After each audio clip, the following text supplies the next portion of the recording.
All right, everybody, welcome back to the Hobby Bench. And today we have got an oldie, but definitely a goodie. This is a Cobra Cam 88 23 channel, all vacuum tube driven transceiver.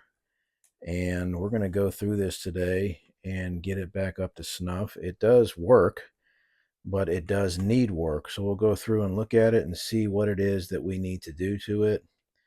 And we'll just do a basic walkthrough of the circuit and just kind of familiarize ourselves with what's going on in here and maybe get a greater appreciation for this older tech. And yeah, so give me a second. I'm going to mount this camera so we can get a better look at this radio, and I can move around it with two hands. I'll be back in a second. All right, so here we are looking at the Cobra Cam 88, and let's start with the top. That would probably make more sense. So I'll turn this over, and I guess first we can look at the faceplate. So we've got our 23 channel selector here, microphone input, phone input, fine-tuned potentiometer, which I guess on more modern Cobra CBs would be considered the delta tune. Our on-off and volume pot here. We've got a squelch pot here with a secondary function of putting this radio into standby, which cuts the high voltage to the circuit. Got a CBPA switch here, Dynaboost, modulation meter, and signal meter. And thankfully, the signal meter still works fine, so that's great. On the top side here, we've got our main AC power transformer. We also have our DC power input, which is these two transistors here. So if we're using a 13 volt DC input, it'll run through this circuit. And these two transistors will oscillate back and forth on their output and create a voltage that will be supplied to a secondary set of primary windings into the AC transformer here, which then will power the radio. And these two transistors are only used if you're actually using a DC power input. So if I was to take this DC wired octal plug and plug this in, then that's when these two transistors in this, for lack of a better word, inverter circuit would be used. Other than that, if you're using an AC octal input, then this is just sitting idle and doing nothing. So we've got our audio transformer here. We've got our CAN capacitor here, which we're going to change because there's some AC hum in the speaker on this radio right now. There's our 23 channel selector board with all of our crystals. There's 10 crystals in total. Each channel represents two crystals mixed together, along with the 7.5 megahertz transmit crystal from the other side of the board, or the 7.7975 megahertz receive crystal located on the other side of the board as well. There was a problem when I initially turned this radio on, and that was that channels 17 through 20 were not working. And that ended up being the 11.050 megahertz crystal right here. Was not oscillating, and that was a simple fix. It was just a bad solder joint. So once I fixed that, I got the channel 17 through 20 back, so that was great. Let's see, on the other side here, there's a bottom look of our main transformer. Our rectifier circuit is right here, these four diodes, and then the output goes through this 10 watt 100 ohm resistor, and which is filtered by the can cap here. There's three capacitors inside that can. There's two 30s and a 20 microfarad, and we have a second high voltage here across this 1000 ohm resistor. What else do we got? So I also replaced already this electrolytic capacitor. There's one down underneath this big resistor here, and then one right here. So we just have the can capacitor to do, and then we'll be finished with all that. Let's see. So the transmit chain starts over here. This is two V8, V9, and V10. Here's our final output tube back here, V10. We've got a 54 megahertz trap right here. We've got a trimmer capacitor and a variable inductor that are tied into the plate of V10 here. We've got a trimmer capacitor tied into V9 here, and then V8. This is our, I guess, what would be considered our synthesizer amplification. So the two crystals from the other side per channel get amplified through here, and then inject it into the circuit. Here's our 7.5 megahertz transmit crystal, our 7.7975 megahertz receive crystal. Our receive chain starts right here with V1, then goes to V3 here, and then it goes to V4, V5, and that's our transmit chain. Now this is a super heterodyne single conversion receiver. So we have only a single IF in this radio, which is 475 kilohertz. And that's already an oddball because any modern CB, I believe all of them use 455 kilohertz as their only IF or second IF in the receive chain. So yeah, this is already kind of an oddball, at least compared to something modern. So then we get down here to after V5, we have V6, which is right here, and this is a 12AX7. This is our audio amplification. Here's our detector diode right here off of V5. And we have 2 stages of amplification through the 12AX7. And then it gets fed into the output modulator tube here, which is tied into the audio transformer and out to the speaker of the phones.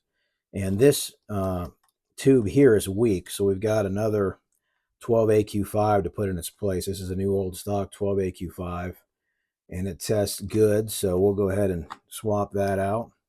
We're going to go ahead and get rid of this AC power cord that somebody has added through the decades. My guess is, I guess whoever owned this radio at some point in the past lost their AC octal plug, and they just jumpered the plug in the back here for an AC input and then wired in this AC cord. So we're going to get rid of all of that. And we're also going to test the DC side of the power. And this is a DC wired octal plug for this radio. So we'll test that out as well, just to make sure that our 2 transistors are doing what they should be. And what else do we have in here to really talk about? I guess there's really not much. That's really a walkthrough of the entire circuit. I mean, it looks a little daunting because it's all wired point to point and looks really, really messy. But I guess once you've had your eyes on something like this long enough, it all just kind of seems to click and make sense to you once you get used to staring at the mess, for a lack of a better word there. So yeah, so we'll go ahead and get started with changing out the CAN capacitor here, and then we'll move on to getting rid of this AC power core and getting rid of those jumpers there. And that really, after an alignment, that really should be the only thing that we have to do, is just make sure we get our clean filtering in and alleviate the risk of burning out this transformer from a shorted CAN cap. And we don't want to do that for sure. I do have a donor radio, a donor Cobra Cam 88 that I can pull parts from if needed, but the last thing I want to do is pull a transformer out and rewire a transformer in this chassis. So we're going to do what we can to make sure we don't have to do that. Up until this point, I've been running this radio anytime I've had it powered on through a dim bulb tester, just in case. I don't want to run the risk of burning this up. So once we get this CAN cap replaced, then I won't worry about it so much. I think it'll be ready to go for a long time to come. And then we'll do the alignment at the end. And the alignment for these is pretty straightforward. There's not a whole lot to it. There's also not a whole lot of, to this circuit. So it's fairly straightforward and should go fine. And our transmit relay here is working, so that's good. So yeah, this thing should be good to go. I'm not going to bother with any of the other high voltage non-electrolytic capacitors as far as changing the amount. There's no point in doing that right now. I've gone through each stage in the transmit and receive between, at each vacuum tube, and looked at the decoupling capacitors at each grid of each tube, and the decoupling capacitors are doing what they should be doing. So that's good. No DC leakage going to the grid of any tube. So yeah, we'll just leave them in place right now. We've got these 2 10-watt resistors here right off the rectifier circuit, and they don't look to be burned up or have been under any strain. So we'll go ahead and leave those in place as well. And yeah, that's about it. So let's go ahead and get started, and then we'll be back after we get this CAN capacitor swapped out. This should be a fairly straightforward job. Now this can capacitor that I have here is actually a 30 microfarad, a 20 microfarad, a second 20 microfarad, and a 10 microfarad. And what I need, according to the manual for this radio, is two 30s and a 20. So what I'm going to, or what I have done here is I've jumpered the 20, or I parallel the 20 and the 10 together. So that gives me my second 30. So now I have two 30s and a 20. And that should work out just fine. And then we'll get our good filtering going on there on the main power input off the rectifier, and everything should be good to go. So let's go ahead and get started, and then we'll be back here shortly. All right, so we're back again, and we've got our can capacitor changed out. So this is our old one here, this old Sprague. I have no idea how old this is, but our new one's by CES. But yeah, we changed that out. And we also changed out a couple resistors in here in the process. A 390K here and a 270K here. But yeah, so that's all done. So that means all the electrolytics are taken care of in this radio.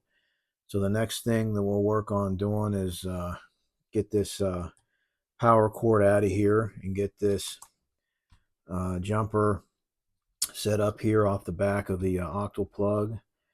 And we'll change our 12 AQ5 tube out, and then we'll get to aligning it. So we're ready to move on. We'll be back here in a second after I get this cord out of here. All right, we're back. We've got the AC power cord removed. We've got our AC octal plug hooked up. We got all those jumpers out of there.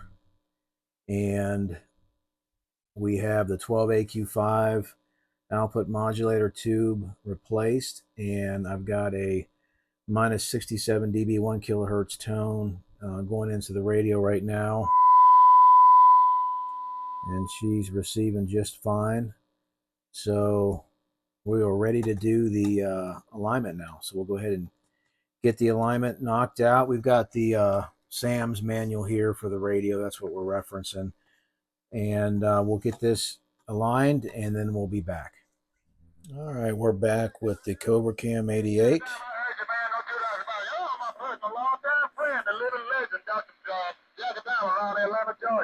Lord knows somebody gonna be mad. It won't be me, because I'm glad to hear you sounding so good.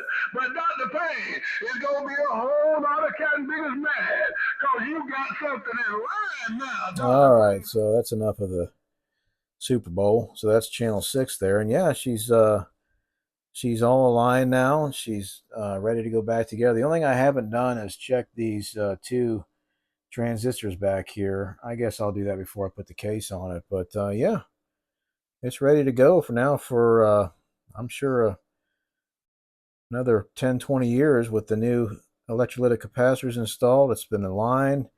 We got the channel 17 through 20 working again. Also I had to steal a knob from my parts chassis, Cobra 88, and yeah, it's ready to go. So if you've stuck around this long, thanks for watching, and maybe next video or next couple videos we'll start looking at more of these old radios that are vacuum tube driven, from the early 60s. I believe this one's around in 1962. We might look at a few more of these, and then maybe jump into something like a Yaesu FT101, maybe get into repairing or aligning one of those. That would be fun. So yeah, thanks for watching, and we'll see you next time.